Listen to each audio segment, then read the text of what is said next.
एयं खूणानिनो सारम जम न हिंसति कंचनम अहिंसा समयम चेव एयावंतम ज्ञानिया।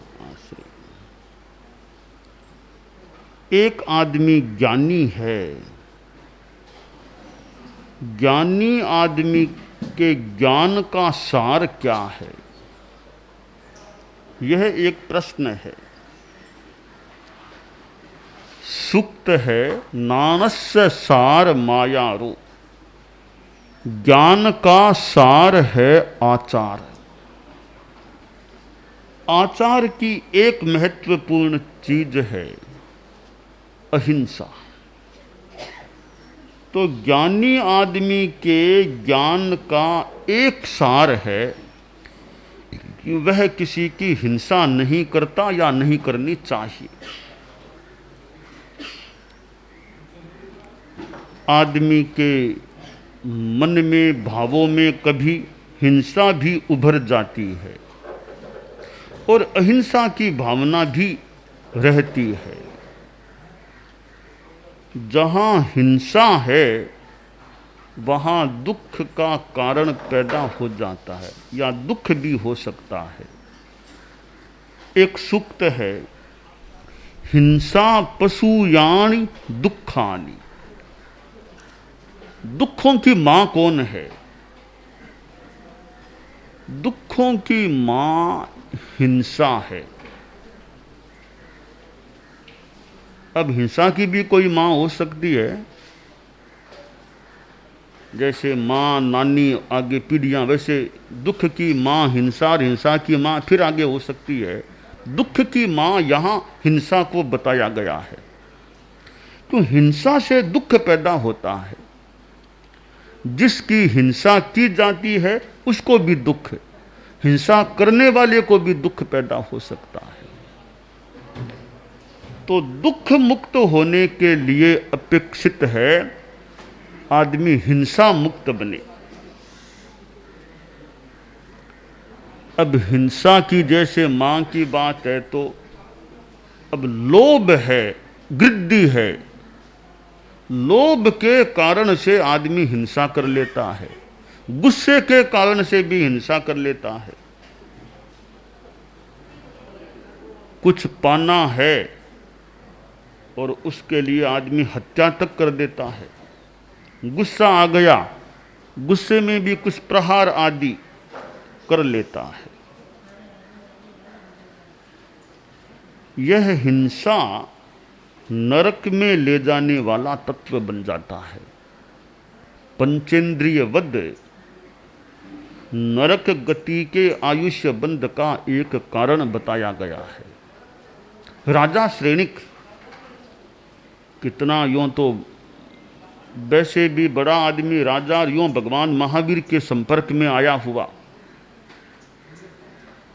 भगवान महावीर से मानो संबद्ध, परंतु मरने के बाद गया नरक में।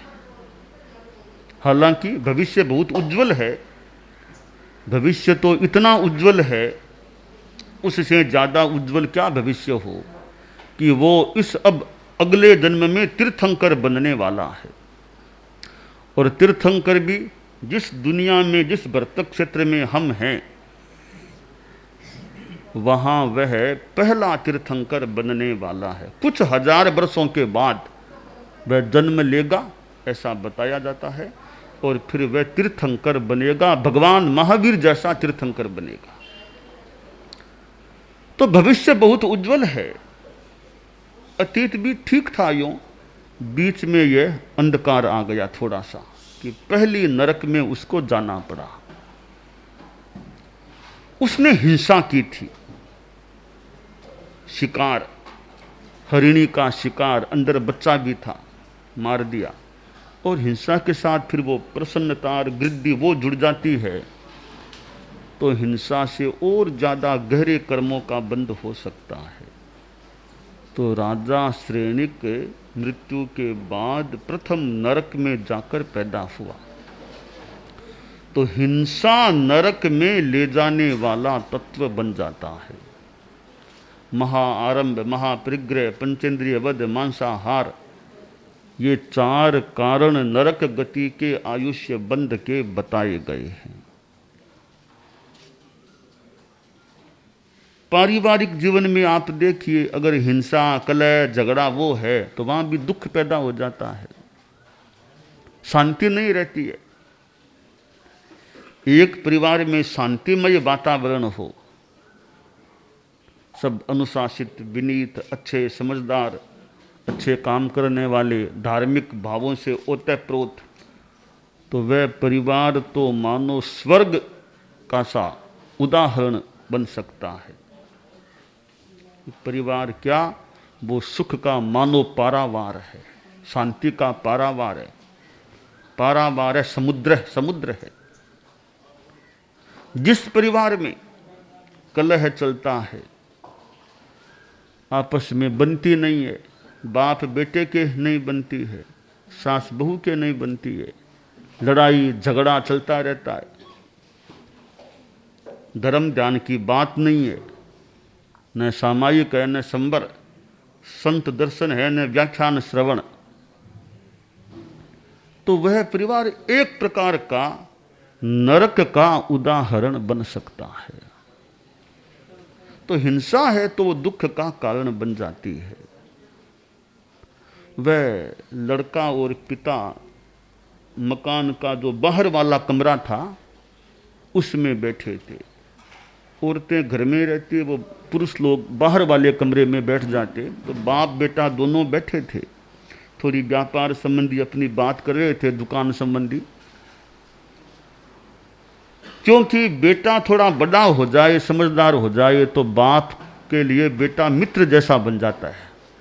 छोटा तब तक तो मान लो ठीक है, थोड़ा बड़ा होने के बाद बेटा मित्र की तरह हो जाता है। संस्कृत में कहा गया है, लालयेत 5 वर्षाणि 10 वर्षाणि ताड़येत प्राप्ते तु 16 वर्षे पुत्रं मित्र वदाचरेत। छोटा 5 वर्ष तक का बच्चा, तो उसका तो लाड प्यार रखो, वो ठीक है 5 वर्ष तक। तो थोड़ा बड़ा हो जाए 5 के बाद फिर थोड़ा गलती पर उसको डांटो, थोड़ा उलाहना दो, थोड़ी ताड़ना भी करो। संस्कृत के श्लोक में कहा गया है 15 वर्ष तक तो मान लो कुछ उलाहना डांट आदि कर दो, 15 पार कर दे बच्चा, 16वें में आ जाए, फिर पिता अपने पुत्र को मित्र की तरह मान के चले, सलाह करना, बात करना, मित्र की तरह बना ले। ऐसा नीति की बात बताई गई है। पहले डांट के मजबूत बना दिया, अब उससे सलाह करो, बात करो, मित्र की तरह रखो उसको। तो दोनों बैठे थे, पिता पुत्र, बात हो रही थी दुकान व्यापार संबंधी। इतने में घर के अंदर से कोई भांड के गिरने की आवाज आई। पिता बोला, रे देख बेटा, भांड किसके, बर्तन क्या गिरा, किसके हाथ से गिर गया? तो बेटा देखा क्या, वहीं बैठे बैठे बोल गया कि पापा मेरी मां के हाथ से कोई बर्तन गिर गया लगता है। पिता ने कहा, सीधा मां का नाम ले लिया, सीधा मां का नाम लिया है। बिननी भी तो घर में ही है, बिननी का नाम नहीं, सीधा मां का नाम लिया है। तू अंदर जाके देख किसके हाथ से, फिर बता, पहले देख जा करके। लड़का उठा, घर में गया तो मां के सामने भी कांच का भांड फूटा हुआ, टुकड़े पड़े थे। बोला, मां क्या हुआ? कि बेटा वो कांच वाला भांड वो हाथ से मेरे गिर गया, फूट गया। कि कोई बात नहीं मां, ये कांच के टुकड़े इकट्ठा कर लो, किसी के लग न जाए, कोई बात नहीं। यूँ कह के आया बाप के पास, पिता के पास। बोला, पापा मैंने, पिताजी देख लिया, वो मां के हाथ से गिरा था, बात हो गई। अच्छा? पिता बोला, रे तुम्हें अवधि ज्ञान है क्या कोई? तुमने यहां बैठे बैठे कैसे बता दिया कि मां के हाथ से गिरा है? तुम्हें कोई अंतर्ज्ञान है क्या ऐसा? नहीं पिताजी, अंतर्ज्ञान कोई बड़ी बात नहीं, ये तो व्यवहार की बात है, थोड़ा सा ध्यान देने से पता चल गया। क्या ध्यान दिया तुमने? कहा, पिताजी वे नहीं क्यों, तो बता, बाप बेटे बता क्या बात हुई? तुमने मां का नाम सीधा कैसे लिया है? तुम्हारी बात सही भी निकली, ऐसा कैसे होगा? तब बेटा बोला, पिताजी मां के बारे में मैं बोलूं थोड़ा अच्छा नहीं लगता, कि मेरी तो मां है, माँ के बारे में आपके सामने कुछ ऐसी वैसी बात बोलूं? तो नहीं नहीं कोई बात नहीं, बता क्या बात है। तब लड़का बोला कि पिताजी वो अंदर बर्तन गिरा, कुछ सेकंड बीते, मैंने ध्यान दिया, 1 मिनट भी बीत गया, 1.5-2 मिनट भी बीत गए, वो बर्तन गिरा, फूटा, थोड़ी आवाज आई, उसके बाद फिर कोई आवाज नहीं आई, आवाज सारी बंद, बर्तन की आवाज भी बंद और कोई आवाज नहीं आई। मैंने ध्यान दिया, फिर मैंने देखा कि और कोई आवाज नहीं आई, तो लगता है मां के हाथ से कोई बर्तन गिरा है। पिताजी आप बुरा मत मानना, अगर आपकी बीननी के हाथ से वो गिर जाता बर्तन तो भांड की आवाज तो बंद हो जाती, तो मां का रेडियो चलता रहता, वो फिर बंद नहीं होता, फिर वो बंद नहीं होता कई देर तक। तो आज देखा वो रेडियो शुरू नहीं हुआ, इसका मतलब मां के हाथ से गिरा होगा।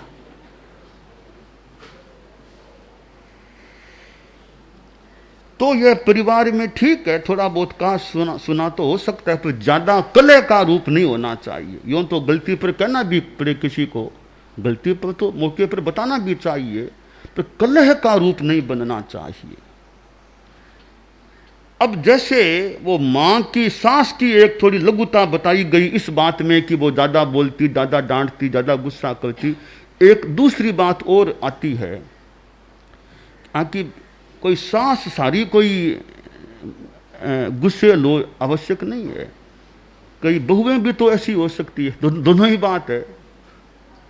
सास है तो बहू कई बार तेज और सास शांत हो सकती है। वो एक घर में वो लड़के की शादी हुई, पिता तो लड़के का थोड़ा पहले ही देहावसान उसका हो गया था, घर में माँ था और बेटा था। अब बेटे की शादी हो गई तो माँ के सामने बिननी आ गई, बहू आ गई, परंतु फिर भी माँ दिन भर काम करती रहती, घर का सारा प्राय धंधा, सफाई करना, कपड़े धोना, रसोई बनाना, चाय बनाना, नाश्ता बनाना, पानी भरना आदि प्राय सारे काम माँ अकेली करती। एक दिन लड़के ने देखा कि दिन भर माँ को कभी देख लो काम में लगी रहती है, या तो कपड़े धोने में लगी रहती है, कपड़ा सुखाने में, कपड़ा समेटने में, या रसोई बनाने में, कभी नाश्ता बनाने में, कभी पानी भरने में, कभी झाड़ू लगाने में, दिन भर प्राय माँ तो काम में लगी रहती है। सुबह देखो शाम देखो, आखिर माँ को उम्र भी तो आ रही है, अब आखिर 60 पार है, दिन भर काम करती है। तो एक दिन लड़का माँ से बोला कि माँ अब तुम थोड़ा काम कम करो, तुम्हारे बिननी आ गई, अब तो बिननी से काम कराया करो, तुम इतना दिन भर क्यों काम करती हो। अब माँ ने मीठा बोल के कहा, नहीं बेटा बिननी नई है, अभी तो मैं काम सिखाऊंगी, तैयार करूंगी, बाद में काम कराऊंगी, अभी तो मेरा ठीक है स्वास्थ्य है, मैं काम कर सकती हूँ, कोई दिक्कत की बात नहीं है। कि नहीं माँ आखिर 60 पार हो गई हो, दिन भर कभी झाड़ू, कभी कपड़ा धोना, कभी रसोई, तो थोड़ा काम बिननी को बताओ, वो भी तो वो काम करेगी। अब बार बार कहा बेटे ने ना, फिर सोचा माँ ने की बात बतानी चाहिए। तो माँ बोली बेटा बीननी है वो सेवा देने वाली नहीं, वो तो है तो सेवा लेने वाली है, वो ये काम धंधा करने वाली नहीं है, वो तो थोड़ा पढ़ी लिखी भी है, ये झाड़ू निकालना करना उसके बस की बात नहीं है। कि नहीं माँ ऐसी क्या बात है, घर में तो काम करना पड़ेगा, घर में तो काम करना ही पड़ेगा, इसमें क्या दिक्कत है। कि बेटा कोई बात नहीं, बाद में कराएंगे काम। नहीं बाद में क्यों, अब तुम अभी जल्दी काम शुरू कराओ। बोली बेटा किससे कराऊं, कोई काम करे तो कराऊं ना, किससे काम कराऊं मैं। तब बेटा बोला माँ एक तरीका अपनाते हैं, ऐसा एक योजना बना रहे हैं, उसको काम करना ही पड़ेगा। देख मैं कल एक बात सब काम ठीक कर देता हूँ। सारी योजना माँ को समझा दी। अगले दिन वो माँ आंगन में सुबह सुबह झाड़ू लेकर के सफाई करने लगी। वो लड़का आया कि नहीं माँ झाड़ू मुझे दो, झाड़ू मुझे दो, मैं निकालूंगा। माँ बोली बेटा तुम मोटियार हो, तुम यह काम थोड़ी करोगे, तुम तो दुकान जाओ वो काम करो, ये तो काम लुगाइयों के हैं, औरतों के हैं सफाई करना, तुम यह काम थोड़ी करोगे। नहीं माँ तुम थोड़ी उम्र आ गई, यह काम अब मैं करूंगा, झाड़ू मैं लगाऊंगा। बेटे की योजना थी कि मैं जब माँ से आग्रह करूंगा तो उसको भी शर्म आएगी ना, वो खुद अपने आप आकर के झाड़ू मांग लेगी, वो काम शुरू कर देगी।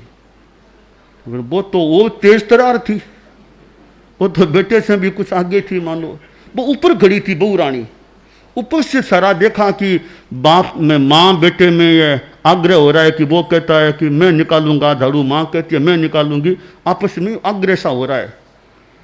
तो बीननी वो खड़ी खड़ी बोली, माँ बेटे झगड़ा क्यों करते हो, आपस में बारी बांध लो, एक दिन तुम लगाओ एक दिन तुम लगाओ झाड़ू, झगड़ा क्यों करते हो आपस में, बारी बांध लो ना, आज झाड़ू माँ ले लेगी कल झाड़ू तुम लगाना, इसमें क्या दिक्कत है, बारी बांध लो। लड़के ने सोचा कि फूट गया क्रम सारा हमारा। तो मैंने तो सोचा था वो नीचे आ जाएगी, उल्टा वो शिक्षा दे रही है कि बारी बांध लो आपस में काम करने की। तो घर में वो वातावरण परिवार का कैसा हो, जहां थोड़ा अच्छा शिष्टाचार हो, परस्पर कलह न हो और संसार में सांसारिक स्तर पर व्यवहार हो अच्छा, तो परिवार में शांति रहती है। और जहाँ ये असहिष्णुता, कलह, स्वार्थ, ज़्यादा एक आराम तलबी काम की नहीं होती है। आदमी को आराम तलब नहीं, ठीक है थोड़ा आराम करना पड़े वो करना पड़े शरीर के लिए, स्वास्थ्य के लिए, बाकी वो आलस्य के रूप में आराम तलबी हो जाए, काम धंधा नहीं करना चाहे। वो कहावत है, काम प्यारो है चाम प्यारी को नहीं, काम प्यारो है चाम प्यारी को नहीं। काम करेगा तो अच्छा लगेगा, चमड़ी प्यारी नहीं, काम प्यारा होता है। आदमी परिश्रम करे, सेवा करे, काम करे, अच्छा लगता है। सेवा नहीं करे, काम नहीं करे, यूं ही एक आराम तलब बैठा रहे, फिर गुस्सा और करे, वो आदमी इतना अच्छा नहीं लगता। तो ये जो हिंसा है वो दुख का कारण, और अहिंसा है शांति है, गुस्सा नहीं, कलह नहीं, वो एक जीवन में सरसता लाने वाला, शांति रखने वाला तत्व होता है। आगम में कहा गया, सब भूये क्षेमं करी, अहिंसा भगवती क्या है, सब प्राणियों को कल्याण की ओर आगे बढ़ाने वाली, सबका कल्याण करने वाली यह अहिंसा भगवती होती है। तो हमारे जीवन में यह भावना रहे, आय तुले पयासु, सारे प्राणी मेरे समान हैं, जैसे मेरे आत्मा है औरों की भी आत्मा है। मुझे दुख अप्रिय है तो औरों को भी दुख अप्रिय हो सकता है, मुझे सुख प्रिय है तो दूसरों को भी सुख प्रिय। सब्बेशिम जीवियम पियम, जीना सबको प्यारा है, मरना सबको मानो खारा है। आमतौर से जीना चाहते हैं प्राणी, तो मैं किसी को व्यर्थ मारूं नहीं, हिंसा न करूं किसी की, और अनावश्यक हिंसा तो करो ही क्यों। अब प्राणी शांति से कोई बैठा है, कोई कुत्ता भी बेचारा शांति से सो रहा है, उसको क्यों तकलीफ दें, सो रहा है आराम से अपना, उसको बीच में उठाएं करें तो उसको भी तकलीफ पड़ती है। तो पशुओं को भी, पक्षियों को भी बिना मतलब हमारी ओर से तकलीफ न पड़े। कबूतर 5-7 बैठे हैं, चुगा खा रहे हैं, अब उनके बीच में जाएंगे तो बेचारे उड़ेंगे, उनको तकलीफ पड़ती है। तो शांति से खाना खा रहे हैं, चुगा खा रहे हैं, हम क्यों उनके खाने में अंतराय दें। तो प्राणी को तकलीफ न पड़े। चींटियां भी हैं, तो चींटियां इतनी तो मैं उनके ऊपर भी पाँव क्यों दे, इधर से रास्ता बहुत है, उनके ऊपर क्यों पाँव रखें। यूं हमारे मन में यह अहिंसा की भावना रहे और दूसरों को जितनी चित्त समाधि पहुंचा सके, दूसरों की आत्मा का कल्याण हो, ऐसा रास्ता उनको बता सकें, ऐसी सलाह दे सकें कि जन्म जन्म के दुख फिर नष्ट हो जाएं, धर्म के रास्ते पर चलें।